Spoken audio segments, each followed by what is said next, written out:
Belina Pupa, terapiste dhe influencere, është e njohur në rrjetet sociale, po ashtu është përballur me akuza në Australi për kultivim të drogës dhe ndërhyrje të paautorizuar në rrjetin elektrik. Ajo akuzohet se ka kultivuar 43 bim kanabis në një pro në Ascot Park gjatë periudhës në janar-4 prill 2025. Belina u paraqit në gjykatën e magjistratës në Adelaide, por nuk ka dhënë ende një deklaratë për akuzat. Avokatët e saj kërkuan që të ndryshohen kushtet e lirimit me kusht për t'i mundësuar udhëtimin jashtë vendit për punë, duke thënë se ajo ka klientë në Shqipëri, SBA dhe Australi, por prokuroria kundërshtoi këtë kërkesë.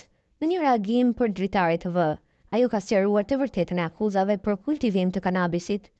Ajo është shprehur se gjithë gjëja ka të bëjë me një pronë që ajo e ka dhënë me qira. Reagimi i saj plot bëhet fjalë për një pronë të dhënë me qira, por që është në emrin tim. Gjyqi po mbahet për pasqyrimin e fakteve, nuk mund të them asgjë më shumë derisa çështja të mbyllet për arsye hetimesh. Në radhë të parë, por edhe për të qenë e qartë për të gjithë në fund, në radhë të dytë, ju falenderoj që më pyetët përpara se të shkrendanit një lajm të përçudnuar, ka thënë ajo në këtë reagim të saj.